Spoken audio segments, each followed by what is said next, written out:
Temos o nome do Senhor eternamente. Pai, muito obrigado, porque tudo que temos e somos vem da parte do Senhor, e nós te exaltamos em reconhecimento do nosso coração.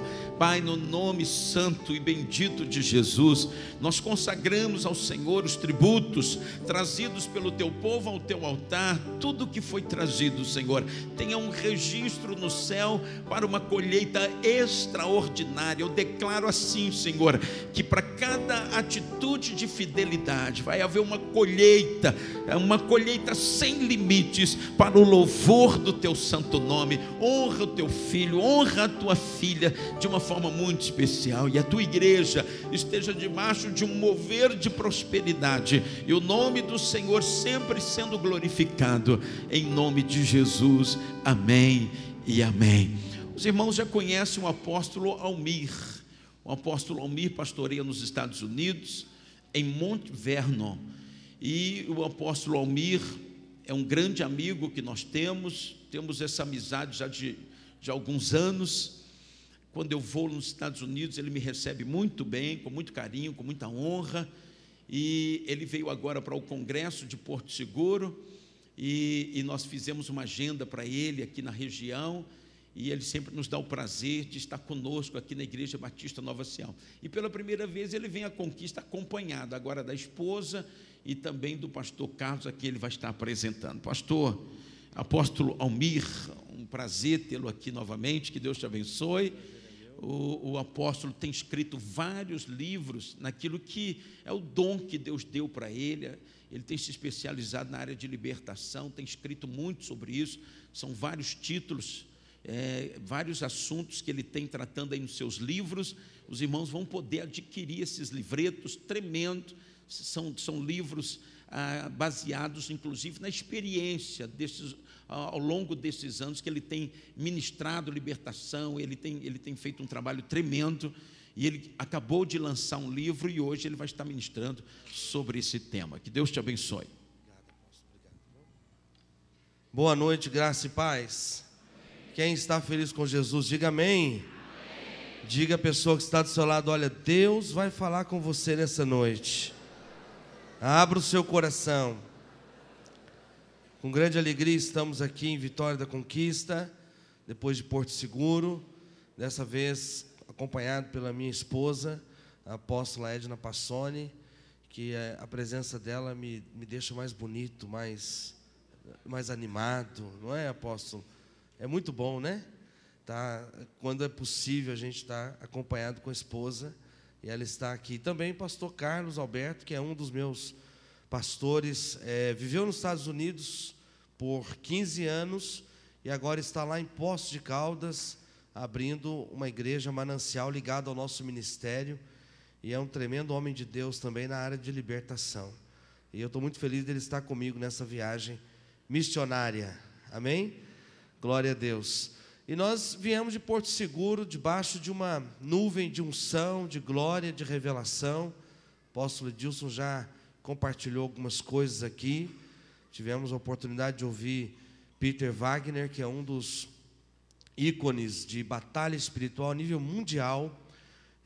Realmente liderava uma coalizão apostólica nos Estados Unidos, mas a área de batalha espiritual, seus livros são realmente tremendos. Desde a minha conversão em 1987, há 26 anos atrás, eu comecei a ler livros de Peter Wagner. Então, estar ouvindo ele, como nós ouvimos esses dias, foi uma grande honra e um privilégio para nós. Amém? E nessa viagem nós estamos apresentando um novo livro que se chama Portas do Inferno. Na realidade, baseado na palavra de Jesus, que ele disse: e sobre esta pedra edificarei a minha igreja, e as portas do inferno não prevalecerão contra ela. Amém? E esse livro, ele traz alguns testemunhos nessa área de libertação, e também fala de por que Jesus falou essa frase, o local, o que tinha. Eu vou estar compartilhando nessa noite aqui. E esse livro tem algo assim muito peculiar, porque ele foi gerado aqui na Bahia. No final de 2011, eu estava passando aqui, ministrando em algumas igrejas, e estava lá em Guanambi com o pastor José Carlos. E a gente estava lá, inclusive, acabou a luz na cidade, teve um problema, e eu estava no hotel, quando ele passou lá, e a gente foi então almoçar juntos, e eu estava ministrando, falando sobre Pedro, e de repente ele falou: você já foi lá em Cesareia de Filipe, aonde Jesus falou essas palavras? Eu disse: não fui.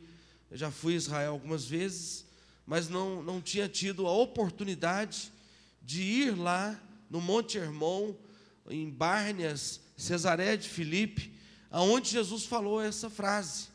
Ele disse: você tem que ir lá para ver o que tem naquela montanha, que você vai ter um entendimento melhor. Então eu comecei a orar a respeito disso, e o ano passado, num jejum de 3 dias, o Espírito Santo me trouxe de volta a memória sobre esse texto e sobre Cesareia de Filipe.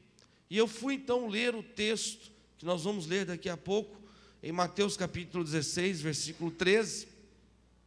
E o Espírito Santo me deu uma revelação muito forte sobre aquele momento que Jesus estava ali com os seus discípulos.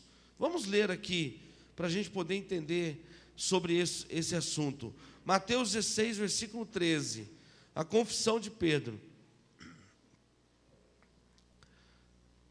Mateus 16, versículo 13. Quem achou, diga amém.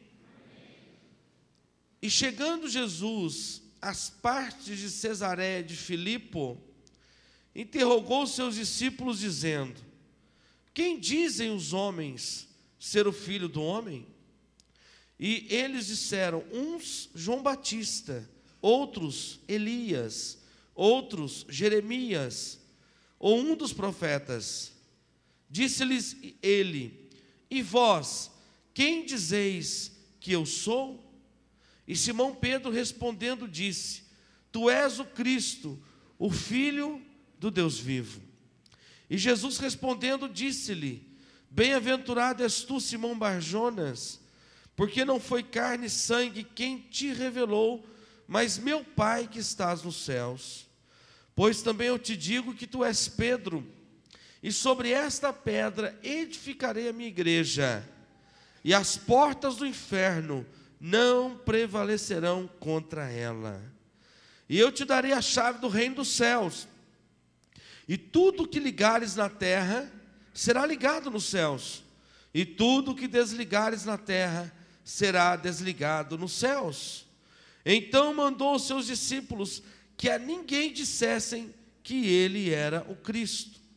Desde então começou Jesus a mostrar aos seus discípulos que convinha ir a Jerusalém e padecer muito dos anciãos e dos principais dos sacerdotes e dos escribas, e ser morto e ressuscitar ao 3º dia. E Pedro, tomando de parte, começou a repreendê-lo, dizendo: Senhor, tem compaixão de ti, de modo nenhum te acontecerá isso. Ele, porém, voltando-se, disse a Pedro: para trás de mim, Satanás, que me serves de escândalo, porque não compreende as coisas que são de Deus, mas só as que são dos homens. Amém? Diga-se: amado Deus, em nome de Jesus, ministra a tua palavra ao meu coração. Nesta noite, eu quero receber uma revelação que venha do teu Espírito e possa mudar a minha vida, possa me dar crescimento espiritual, através do conhecimento da verdade da tua palavra, eu alcance novos níveis de libertação, e eu seja usado nas tuas mãos para libertar outras vidas, em nome de Jesus, amém? Diga graças a Deus. Então, no jejum, o Espírito Santo me trouxe essa revelação, de que quando Jesus esteve ali em Cesareia de Filipos, ou Cesareia de Filipe, ele tinha um propósito espiritual. Jesus poderia ter dito essa palavra em qualquer outro lugar, sobre as portas do inferno, mas ele levou os seus discípulos exatamente num lugar pagão. O ano passado nós estivemos visitando Cesareia de Filipos, e o guia judeu, ele reforçou dizendo: este lugar que nós estamos aqui, na época de Jesus, os judeus não podiam vir aqui, porque os judeus não podem, ou os israelitas foram proibidos por Deus de pisar em lugares de paganismo. Então Jesus leva os seus discípulos a um lugar pagão, a um lugar cheio de idolatria e de feitiçaria e de adoração a outros deuses. E diante daquele lugar ali, Jesus começa a fazer algumas perguntas. Quando nós estudamos sobre Cesareia de Filipe, esse Monte Hermon, conhecido também como Bárnias, o local onde tinha uma das nascentes do Rio Jordão. O Rio Jordão tem 3 nascentes, e uma delas é exatamente nesse lugar, conhecido como Bárnias. Então as águas que nasciam ou que nascem ali, elas percorrem todo Israel. E neste lugar estratégico, espiritualmente falando, Satanás plantou uma base, um núcleo. Na época de Jesus, não existia um outro lugar em Israel que fosse pagão como este local. E ali havia muitos deuses que eram adorados, mas o principal deles, chamado Deus Pan. A palavra pânico, ela vem exatamente do Deus Pan, porque na mitologia e na crença pagã, esse Deus Pan, ele causava pânico nas pessoas, nas mulheres, nos viajantes noturnos, nas pessoas que caminhavam pela floresta. Ele causava pânico, e eles acreditavam também que algumas mulheres eram violentadas sexualmente pelo Deus Pan, porque ele tinha sido rejeitado dentro da mitologia grega. E nesse lugar chamado Bárnias, onde esse Deus Pan era invocado, adorado, e quando nós pesquisamos sobre ele, com um corpo metade homem, metade animal, algumas vezes aparecendo com o rosto de bode, que é a figura máxima de Lúcifer. Quando nós pesquisamos sobre o Deus Pan, ele é o mesmo que é invocado hoje na maçonaria. Não com o mesmo nome, ele apresenta como Gadu, que se chama grande arquiteto do universo, mas a figura é a mesma. Então ele estava naquele lugar. Então quem estava ali em Bárnias era o próprio Lúcifer, com todos os outros principados. E eles eram adorados através de nomes pagãos, como Zeus, como Pan e outros nomes. E quando nós estudamos sobre este local, o Monte Hermon, descobrimos também que no livro apócrifo de Enoque, é dito que os anjos que foram expulsos do céu, eles desceram sobre o Monte Hermon. Então, o vínculo com o mundo espiritual é muito forte. Então, quando Jesus chega ali, diante dos ídolos e diante dos deuses e diante dos principados, Jesus tinha a visão espiritual do que estava acontecendo no mundo espiritual. Amém, amados? Jesus chega ali com seus discípulos, nesse local extremamente pagão, aonde eles sacrificavam animais e jogavam dentro de uma gruta, que está na capa desse livro aqui. Essa gruta era conhecida como Portas do inferno.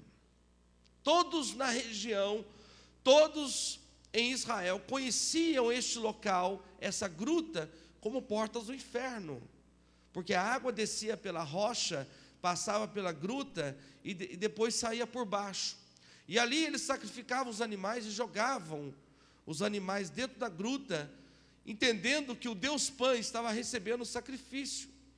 E eles ficavam observando se o sangue saísse pelo outro lado. Se o sangue não saísse, significava que o sacrifício tinha sido rejeitado. Então, era um lugar extremamente pagão. E a Bíblia diz, chegando Jesus às partes de Cesareia de Filipe, ele interrogou os seus discípulos, dizendo: quem dizem os homens ser o Filho do Homem? Você sabe que todas as vezes que Jesus faz uma pergunta, não quer dizer que ele não saiba a resposta. As perguntas na Bíblia, quando vêm de Deus ou de Jesus, não quer dizer que ele não sabe qual é a resposta, ou que ele está fazendo a pergunta para nos trazer um entendimento, ou trazer uma revelação, ou em cima da nossa resposta, haver uma ligação da terra ao céu. Exemplo, quando Adão e Eva, quando eles pecaram, qual foi a atitude deles? Eles se esconderam. A Bíblia diz que eles se esconderam. E na viração do dia, Deus vem e pergunta por Adão: onde estás? E Adão estava escondido, estava atrás de uma moita, de um mato, sim ou não? Adão, Eva e quem mais? A serpente. Todas as vezes que o homem peca e se esconde, a serpente está junto. Então, Adão se apresenta e disse: ah, Senhor, eu pequei, comi do fruto. Ele se apresenta, ele reconhece o seu pecado. E por causa dele reconhecer o seu pecado, Deus deu a promessa de redenção. Gênesis 3,15 foi a primeira vez que Deus falou a respeito de Jesus. O descendente da mulher esmagará a cabeça da serpente. Amém? Graças a Deus que Adão, ele não permanece escondido, ele se apresenta. Então isso significa que todas as vezes que nós confessamos os nossos pecados, nós geramos a redenção sobre a nossa vida. Você pode dizer amém e aplaudir o nome de Jesus?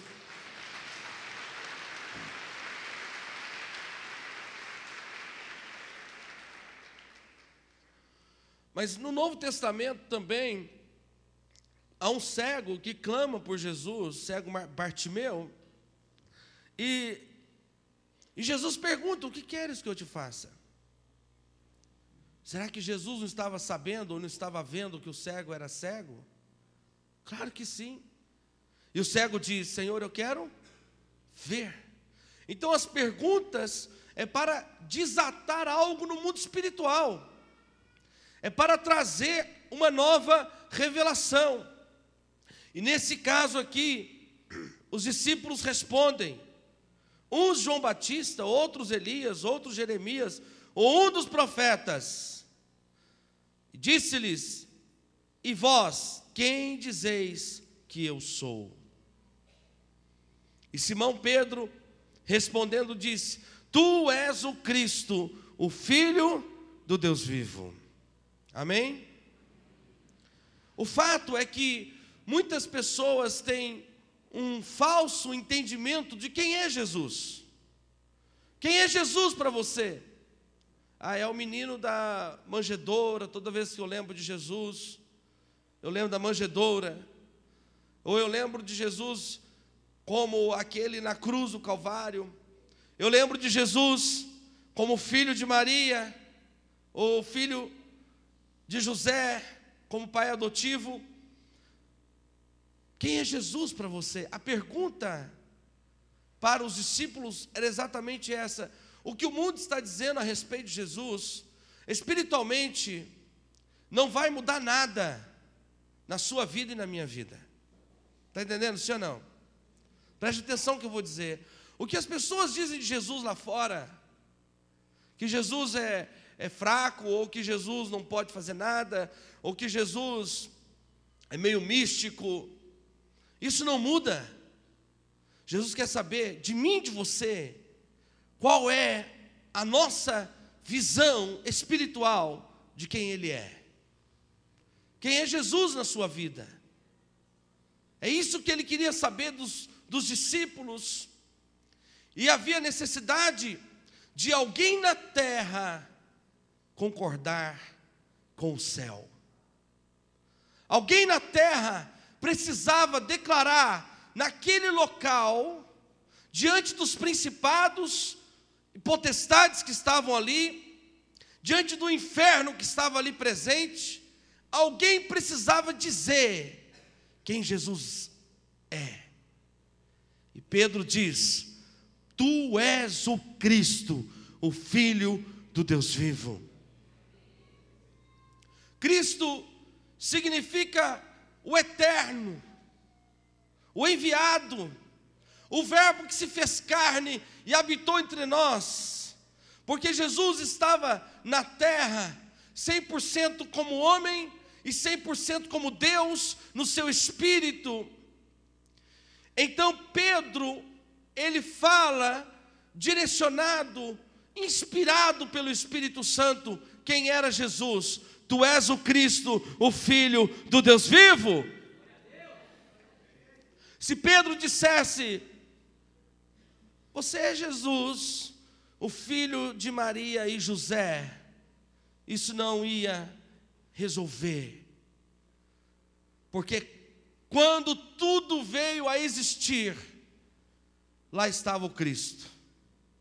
Quando o Pai disse na eternidade: façamos o homem à nossa imagem, à nossa semelhança, lá estava o Cristo, que ainda seria revelado ao mundo e a nós, que viria e se tornaria carne, o verbo que se fez carne, que fala em João capítulo 1.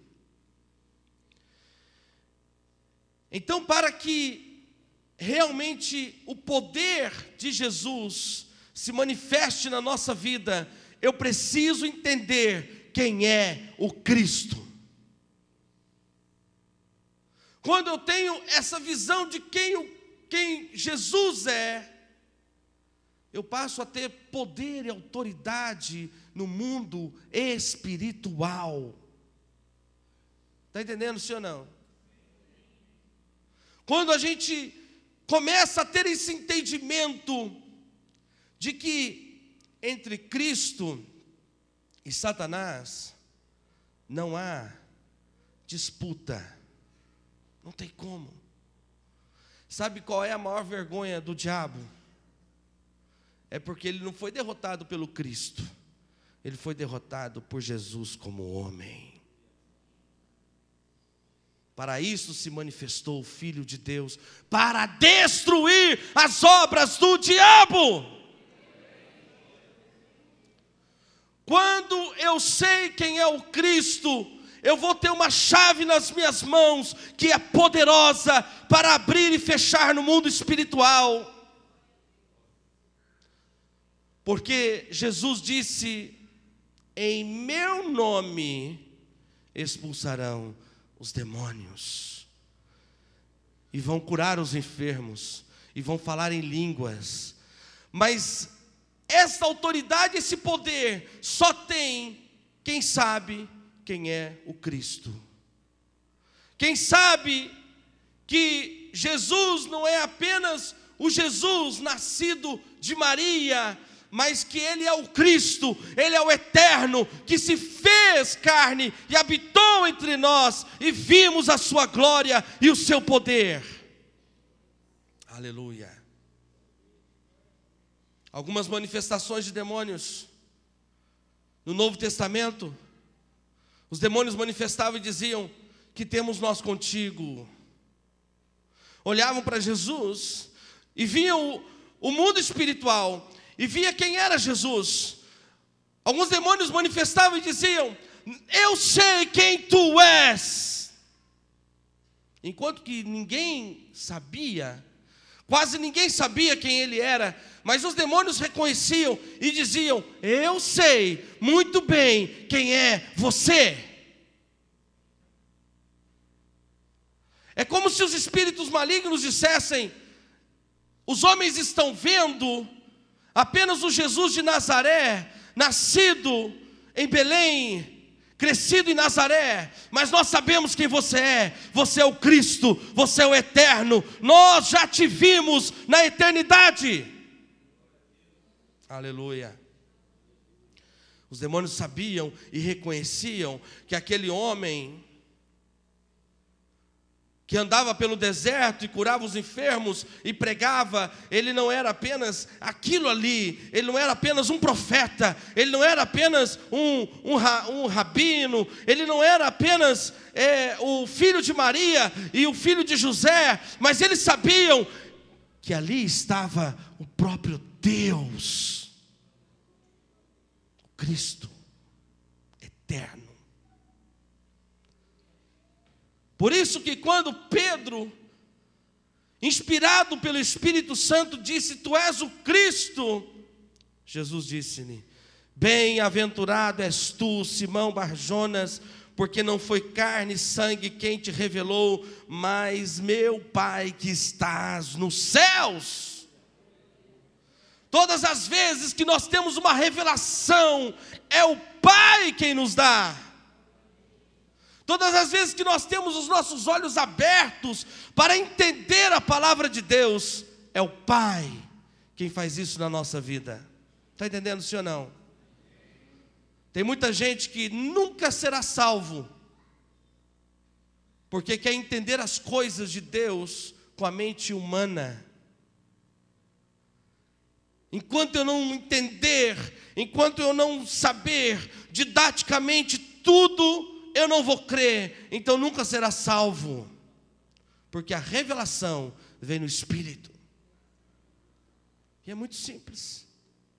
Se você crer, você será salvo. Jesus disse isso: aquele que crê será salvo. Você crê? Ou você ainda está estudando?